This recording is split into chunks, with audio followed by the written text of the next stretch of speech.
Bonjour à tous. Aujourd'hui, une review que j'attendais de faire depuis un bon moment. Une review sur un super Atto.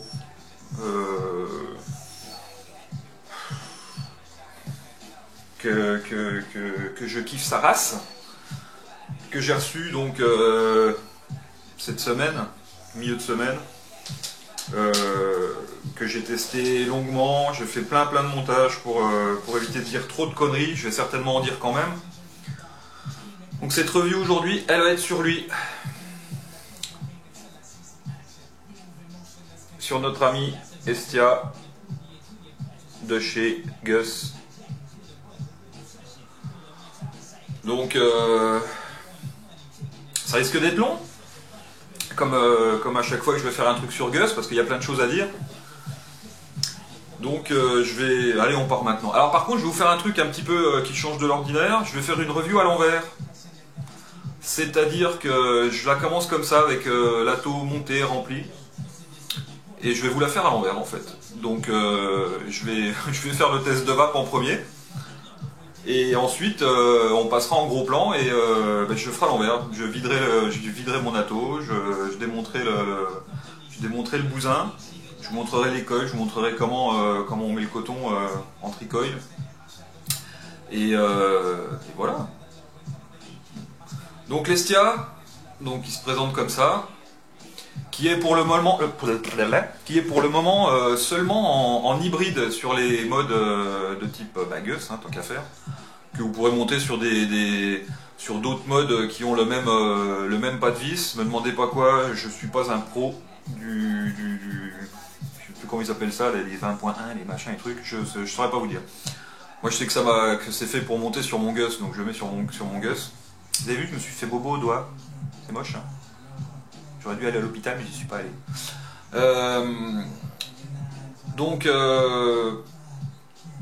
hybride, monté sur un Gus. Contenance de 2 ml et demi si je ne m'abuse. Ils ont prévu de sortir des tanks en 5 ml. Donc, plus grosse contenance. Donc, je pense que soit ils seront un peu plus larges. Ils vont sortir aussi des déclinaisons pour aller avec les différents modes de chez eux. Donc là, une finition Lord, donc strié comme celui-ci. Une finition pour le Kiss aussi. Et aussi, éventuellement, j'ai entendu parler de loin comme ça, peut-être, c'est pas sûr, un tank en Pyrex. Mais alors ça, c'est vraiment entre guillemets, parce que chez Gus, ils sont pas adeptes du Pyrex, hein, moi j'en ai pas lu chez eux. De toute façon, ça c'est un texto. De toute façon, ils ont seulement 2 Attos chez eux, enfin des Attos entre guillemets.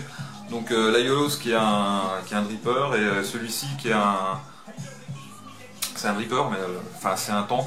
Enfin bon, je vais vous montrer plus tard. Donc sur le devant de la bestiole, on aperçoit. Il est où? Il est là. On aperçoit 2 petits trous. Merde, ils sont où? Ils sont là. On aperçoit 2 petits trous là. Voilà. Donc c'est trous de remplissage. Un trou pour passer l'aiguille et l'autre trou pour faire partir l'air, sortir l'air pour éviter la dépression en fait. Hein. Donc c'est tout simple. On soulève le top cap qui est là. Comme ça. Donc il y a 2 joints. Vous avez 2 joints et une fois que vous avez soulevé, donc ça libère le trou de air hole, mise au point, voilà, et vous pouvez remplir et sans faire de dépression puisque l'air sort par l'autre côté. Une fois que vous avez fini de remplir, hop, vous refermez, un petit coup de chiffon parce qu'il y a déjà beaucoup de Joyce dedans, et voilà. Et après c'est prêt à vaper. Le truc bien foutu, c'est que cette partie là, donc juste en dessous du drip tip, c'est une partie qui tourne pour régler l'arrivée de juice. Alors on pourrait croire que c'est une arrivée de juice qu'on peut régler, on tourne et on laisse ouvert pour vaper. Non. Moi je me suis rendu compte quand même à l'utilisation que c'était pas ça, je connais pas du tout ce système. En fait on ouvre, le jus arrive et on ferme. Donc c'est pour ça que je dis que c'est un peu comme un dripper. Ça doit avoir un nom hein. C'est un nom ce truc là. Hein. Ouais. Aidez-moi. Dites-moi le nom que ça a quand c'est comme ça. Et donc bah, ça va plutôt pas trop mal. En bas du tank, on a 4 trous d'arrivée d'air. Là, comme ça. Et donc pour régler son afflux d'air, on a juste à tourner le tank. Et en tournant le tank, on vient obstruer progressivement les trous. Donc à vous de voir si vous voulez vaper à la Philippine ou pas. Et en fait, ça donne ça.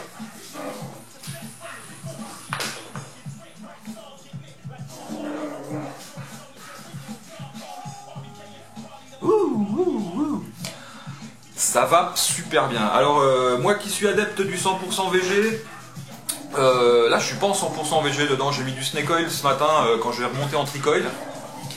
Et donc le snake oil on a dit, hein, donc 60-40 et 60-40 bah, ça va pas. Ça va super bien. Voilà. Je sais pas si vous entendez à côté, c'est mon chien qui fout le bordel. Bloc. Ça suffit. Calme-toi. Tu te calmes. C'est un chien de fou. Tu te calmes? Ça suffit. Allez, tu files.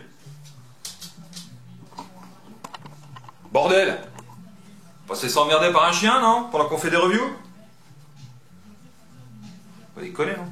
J'en étais où, moi? Oui, je disais donc que le rapport PGVG, donc, qui était pas énorme dans ce que j'ai monté tout à l'heure, là, et ça va, ça reste. Quand même.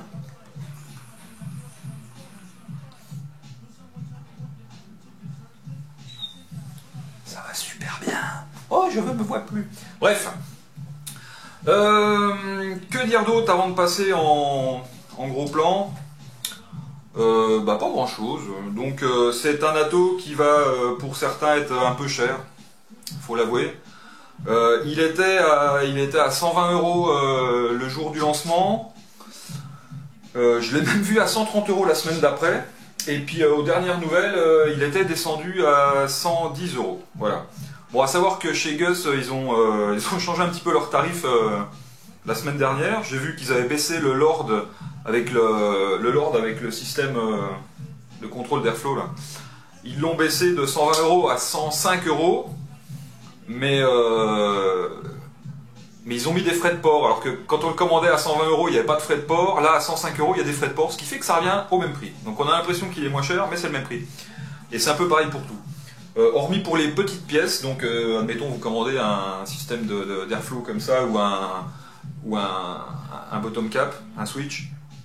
Là par contre les frais de port sont offerts, voilà, pour les petites pièces comme ça. Toujours aussi rapide à l'envoi des produits. Toujours aussi rapide pour l'envoi des produits en temps normal, sauf pour moi, voilà, parce que Estia, je devais l'avoir, normalement j'étais censé l'avoir un jour ou deux avant, avant le lancement officiel, et en fait je l'ai eu pratiquement une semaine après, après les premiers. Bon, voilà, c'est pas très grave. Je sais pas si je vous ai dit, donc il est monté en hybride sur... Oui, si, je vous l'ai dit, ouais, avec les pas, les 20 points, je sais pas quoi là. Et donc du coup, il est livré avec les petits adaptateurs pour les différentes batteries, pour les longueurs et tout ce que vous voulez.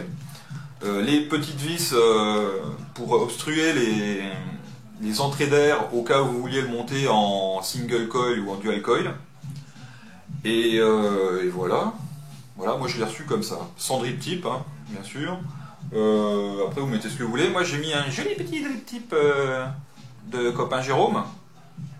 Voilà, qui fait des jolis petits drip tips pour ses copains. Voilà. Qui sont à mon goût aussi beaux et aussi bien faits que les drip tips Vaponaut, tout en étant 1 milliard de dollars moins cher. C'est l'avantage de connaître des gens sur la communauté Google et justement de partager et de trouver des bons plans. Voilà, rien d'autre. Je vais passer en gros plan et puis on va démonter le bousin et puis on va voir comment c'est dedans. Voilà. Allez, tout de suite en gros plan.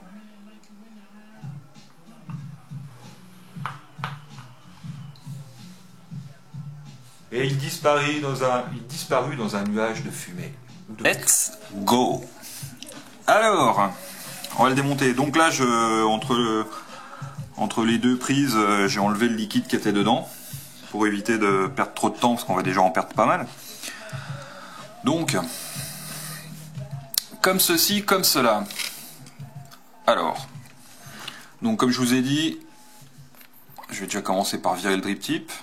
Voilà, joli petit drip tip de copain Jérôme. Bon, il est encore un petit peu gras parce que j'ai foutu pas mal de merde. Voilà. Donc, le système de réglage d'arrivée de liquide, donc il se fait en tournant cette bague. Voilà, du coup, comme je l'ai séché un peu, c'est un peu plus compliqué. Donc vous tournez cette bague pour ouvrir pour faire tourner la cloche en fait, comme ça. Et puis après vous la refermez comme ça. Voilà. Donc il est aussi numéroté bien sûr, hein, comme tout ce qui vient de chez Gus, en mode et en atomiseur. Il est tout caca. Voilà. Donc comme je vous ai montré tout à l'heure aussi, le système de réglage, il est comme ça pour rentrer mettre votre juice dedans. Donc je vous ai dit, hein, vous remplissez par un trou et l'air sort par l'autre. Quand vous l'enlevez complètement, donc on se rend bien compte qu'il y a deux joints, deux petits joints marrons. Si la mise au point veut bien se faire, bien sûr, comme d'habitude. Non, ça veut pas. Voilà. Donc deux petits joints comme ça. Donc quand vous tirez le premier, ça libère pour mettre votre liquide, et quand vous tirez le deuxième, et ben ça enlève carrément le cap. Voilà.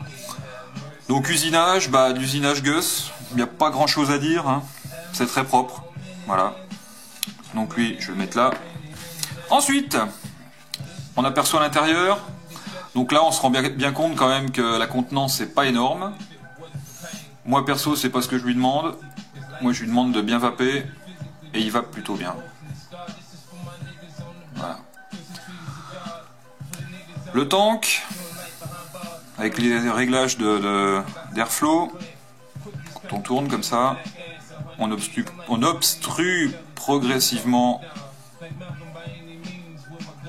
les arrivées d'air. Donc de 1 à 4. Je vais démonter le tank. Donc pour démonter le tank, on tire dessus. Voilà. Bon, c'est bien fait aussi. Avec à l'intérieur, en dessous, donc, la même chose. Deux joints. Un joint noir et un joint marron. Alors attention quand vous allez remettre votre tank, de bien le clipser. C'est très important. Pour éviter les fuites, bien sûr. Parce il peut quand même être assez capricieux au niveau des fuites. Il faut vraiment bien mettre votre coton si vous voulez pas avoir de problème après de fuite au niveau des trous d'aération. Donc là, je vais vous faire tourner la cloche. Donc je vais vous montrer le système de contrôle de jus. Donc vous tournez comme ça. Hein. En fait, ça dévisse simplement la cloche. Voilà. Et donc vous avez les arrivées de jus. 2, 3, il y en a combien? Il y en a pas mal. 1, 2, 3, 4, 5, oui, il y en a 6. 1, 2, 3. Ouais, il y a 6 arrivées de juice. Vous voyez? Tout en bas. Ici, hein. Là. Tout le tour. Et donc, c'est chaque arrivée. Derrière, vous avez un petit bout de coton, hein. Alors le coton, bien sûr, il ne faut pas qu'il vienne jusque dans la rigole ici. Il faut vraiment qu'il soit à ras à l'intérieur. De toute façon, vous ne pourrez pas remettre la cloche si jamais vous mettez trop de coton. C'est vraiment très léger en coton, hein. C'est assez pointu à régler au départ. Si vous en mettez trop, vous avez du dry heat ou dry burn, je sais plus comment on dit, puis je m'en fous. Et si vous en mettez pas assez, eh ben, y a trop de jus qui passe et après vous récupérez du juice à l'intérieur en dessous, là, au niveau des arrivées d'air. Donc c'est pas bon non plus. Moi j'ai eu quelques problèmes sur mes 2 premiers montages, même avec du 100% VG, donc c'était quand même assez chiant. Voilà. Donc là je vais enlever la cloche, et en enlevant la cloche, donc on va se rendre compte qu'on va libérer, hop, l'intérieur, donc avec l'intérieur de la cloche. La cloche qui est gravée Gus. Alors moi j'ai envie de vous dire, ça sert à que dalle, étant donné qu'on voit pas à travers. Voilà. La cloche. Et ensuite, c'est là qu'on rentre dans le vif du sujet. Le système de coil, donc en tri-coil.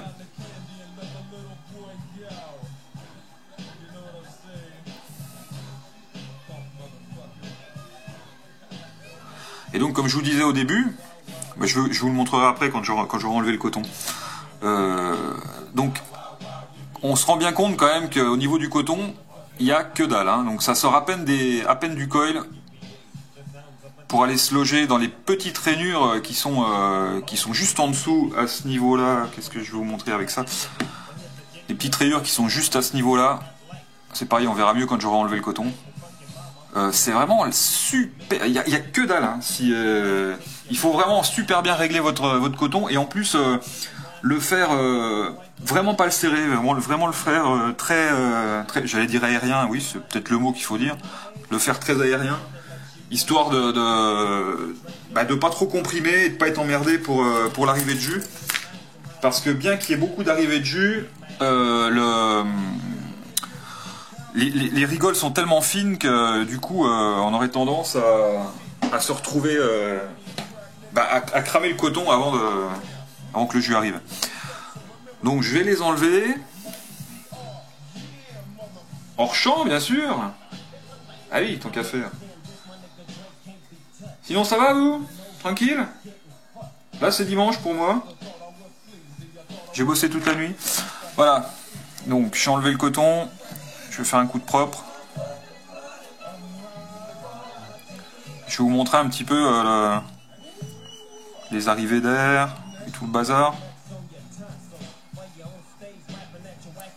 Ah bah j'ai bougé mes coils en faisant le con là. Bon c'est pas grave. Ils étaient bien droits. Mais bon comme j'ai tiré le coton, ça les a un peu bougés. Donc voilà. Alors tri-coil. On aperçoit sous les coils, juste dessous, un petit trou sous chaque coil. Donc petit trou d'arrivée d'air sous les 3. Et regardez la hauteur qu'on peut donner à notre coil. On a une bonne marge. Hein. Parce que quand on regarde la vis du haut, la vis où on vient mettre la deuxième patte, on se rend compte qu'on peut quand même donner beaucoup de marge et régler son coil et le mettre un peu à la hauteur qu'on veut. Alors selon le montage après, hein, selon si on met de la mèche, selon si on met du coton, du fontis ou ce qu'on veut quoi. Donc du coup ça reste quand même j'allais dire ça reste pointu, oui et non, parce que ça marche, ça va bien marcher dans tous les cas, mais je pense qu'il faudra un certain temps pour trouver le bon réglage pour que ça va perso, voilà. Ensuite, le système du dessus, que je trouve super bien foutu. Ça fait la mise au point là? Ouais. Le système du dessus, donc avec la vis centrale, avec les petites cannelures là qu'on a tout autour. C'est super agréable pour positionner son fil avant de visser. Alors, au moment où on va mettre ses coils, moi j'avais tendance au début à mettre en premier, à coincer en premier là-haut là, et ensuite m'occuper de ces plots là. Et je me suis rendu compte au bout de plusieurs montages qui avait une solution un peu plus simple, alors qui est un peu plus simple pour moi, mais qui ne sera peut-être pas pour vous, hein. Après, chacun fait comme il veut. Moi, je me suis rendu compte que en mettant déjà mes coils, les 3 coils, je mettais mes 3 pattes déjà sur ces 3 vis, je serrais, et je laissais mes pattes qui vont aller sur cette vis là levées en fait, hein. Une fois que j'avais serré les 3 premières pattes, je remettais mes petits cure-dents dedans, et seulement ensuite je venais positionner mes fils et les coincer dans les cannures qui sont là au-dessus pour pouvoir les visser et les serrer. Et en fait, pour moi, je me suis rendu compte que c'était plus simple que de faire l'inverse, c'est-à-dire de mettre déjà là et après ici. Bon, alors après, chacun voit midi à sa porte, comme dirait l'autre. Et voilà. Ensuite, j'ai tenté aussi en simple coil, alors que ça soit simple ou double, le problème va rester le même. Pour mettre en simple coil, je me suis dit, mais bon, alors si je mets en simple coil, donc en simple coil, on va donc mettre son coil ici.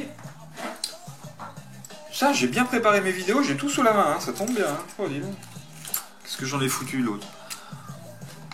Donc je m'étais dit, en mettant un simple coil, donc après, on vient remettre ces petites vis là, qui sont fournies avec, bien sûr. On vient mettre ces petites vis là dans les trous d'arrivée d'air dont on ne va pas se servir. Merde, c'est là, voilà. Oups. Mise au point. Donc on obstrue les entrées d'air dont on ne se sert pas. Et après je me dis, mais le problème c'est qu'une fois que je vais avoir mis mon coton dans mon simple coil et que je vais avoir remis ma cloche, toutes les autres arrivées de jus ne vont pas être obstruées et du coup je vais me retrouver avec un truc qui va être noyé quoi. Donc j'ai demandé à Mario chez Gus s'il fallait boucher les trous, il m'a dit que ça serait mieux. Alors ça par contre j'ai trouvé un peu con. D'avoir un atto comme ça qui est prévu en simple, double et triple, et en fait d'être obligé de mettre des petits bouts de coton dans les rigoles pour pas être emmerdé. Parce qu'en fait, quand on referme comme ça, et qu'il y a du coton que dans deux, donc du coup dans 2 entrées, même si les entrées de juice sont vraiment fines, si on a un liquide un peu fluide, ça va passer à l'intérieur, hein. Quoi qu'il arrive. Moi, je pense que ça vient à l'intérieur, et puis ça va. Si vous baladez dans le machin dans la poche, ça va finir par arriver dans le trou qui reste, qui est pas obstrué, et vous noyez votre atto. Enfin, noyez votre atto, ça va couler par en dessous ici. Hein. Donc bon, ça j'ai trouvé un peu con. Mais par contre, ça marche. Bon, voilà. Après, en triple coil, moi j'ai simplement une batterie AWIMR en 18650 là que j'ai mis dedans. Ça fait fire plutôt bien. Je pense que ça mériterait quand même d'avoir un truc un peu plus couillu pour permettre d'avoir un peu plus la pêche. Donc là je vais certainement commander les dernières Sony, là, je me rappelle plus le nom. Je l'ai noté quelque part. Ah, j'ai oublié. Je sais plus. Bref, les VTC5, voilà, qui balancent une trentaine d'ampères. Je pense que je vais investir dans des trucs comme ça. Voilà. Pour éviter le petit côté diesel avec des batteries qui sont un peu plus légères en ampères, hein, qui mettent un peu plus de temps à partir. Et ça sera pas plus mal. Autre problème, voilà, parce qu'il n'y a pas que des avantages à avoir des attos comme ça. L'autre problème, c'est que comme cette petite chose, c'est chaud. Comme cette petite chose est un hybride et que pour le moment nous n'avons pas encore d'adaptateur 510. Autre problème, c'est qu'on se retrouve avec un atto donc qui est comme ça en hybride. Et quand vous voulez tester votre résistance, c'est pas facile. Voilà. Donc soit vous êtes un pro du coil et vous savez exactement où vous en êtes quand vous êtes en tricoil, chose qui est pas évidente pour moi. soit vous prenez un petit ohmmètre de merde comme ça là, voilà, et vous testez votre résistance.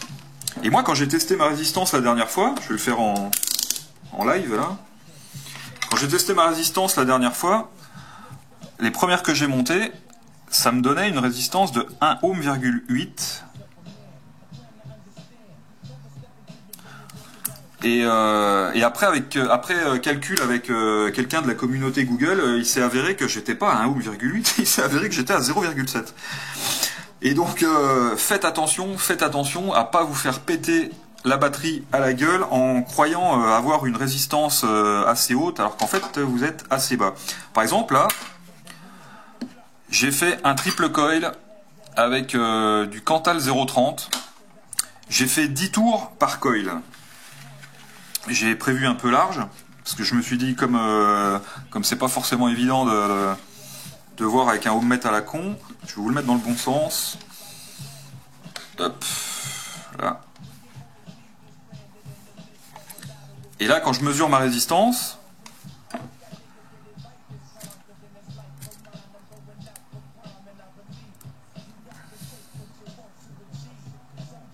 voilà, ça me donne ça. Donc, est-ce qu'on peut croire le ohmmètre ou est-ce qu'il faut faire des calculs autres? Eh ben, dites-moi. Dites-moi. Moi, j'aimerais bien savoir en fait.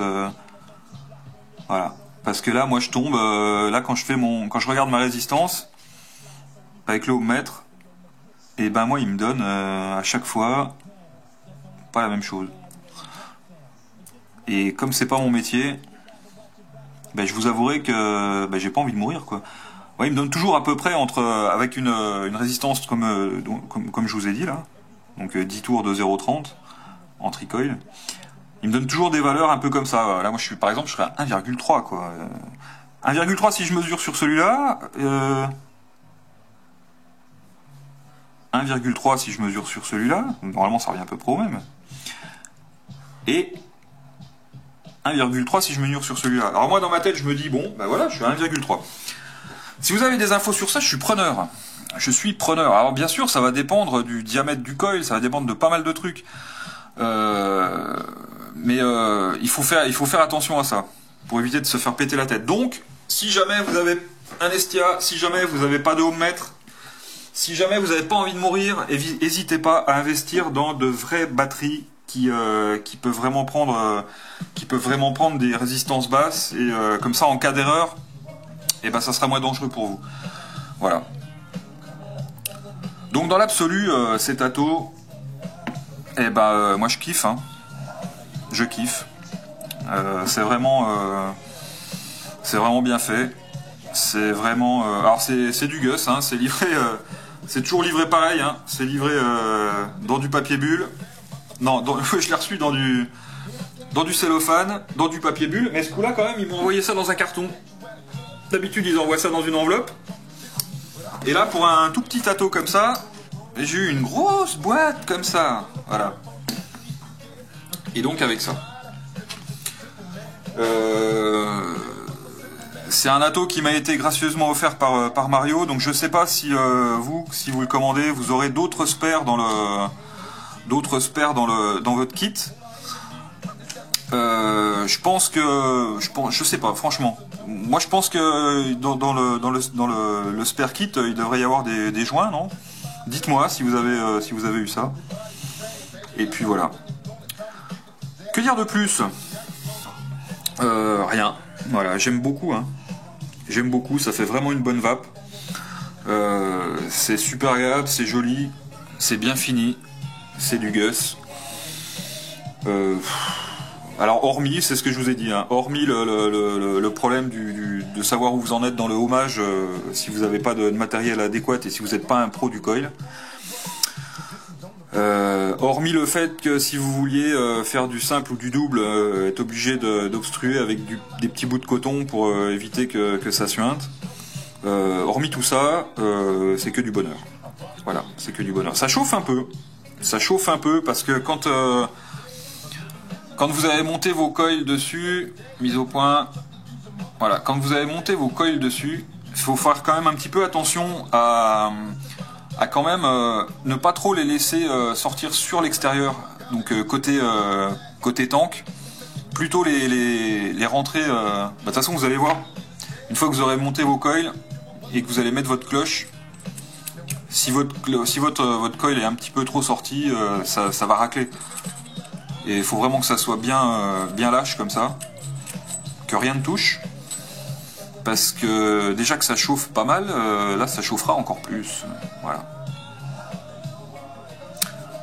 Le petit plot ici, le petit connecteur.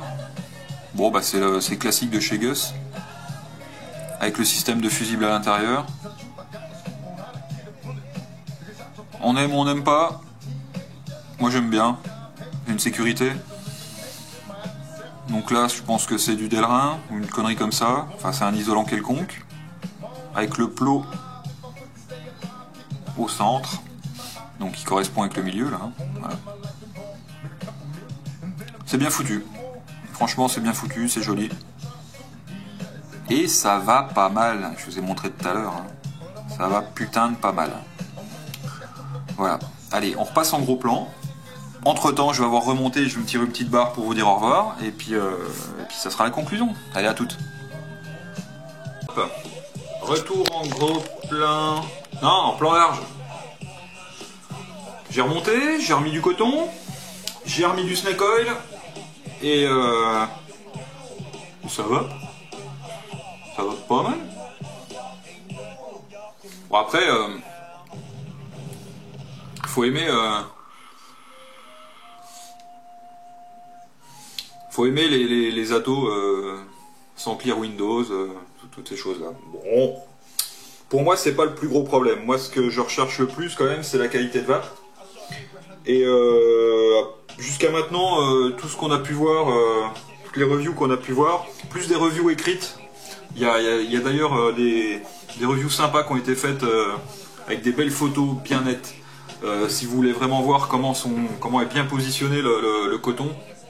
Bon là on le voyait sur ma vidéo, mais des belles photos en gros plan, il y a moyen de voir des trucs jolis. Voilà. Prenez vraiment le temps de bien positionner votre coton. C'est vraiment primordial pour éviter d'avoir des petites fuites au niveau des air holes. C'est vraiment super important. Une fois que ça sera réglé, c'est du pur bonheur. Je crois qu'on peut dire ça comme ça.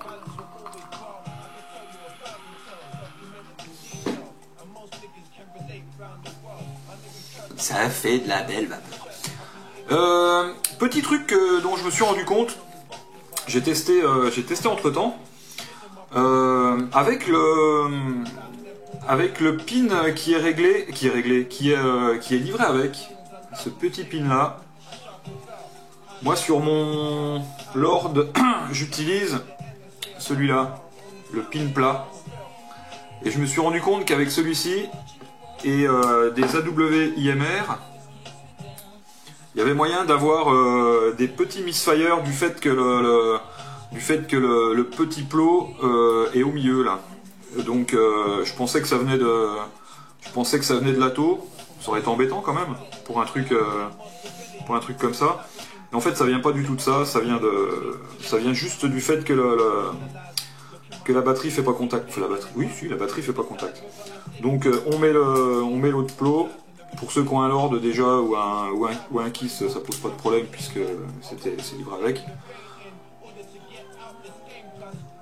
Et après ça marche. Il n'y a pas de problème. Voilà. C'est juste le petit truc. Bon après c'est voilà, hein. C'est vraiment minime. Et bon c'est quand même bon, c'est bon à savoir. Voilà. Donc tiens, je vais le mettre tant que je suis là. Et voilà.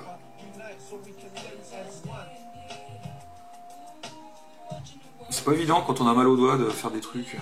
Putain. Elle est longue cette vidéo ou pas? Non, pas trop. Moi je pense pas que je batte les records de arrache. Hein, on en est loin.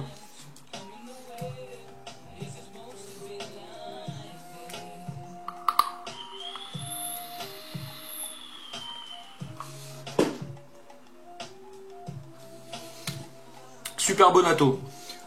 Si vous avez les moyens,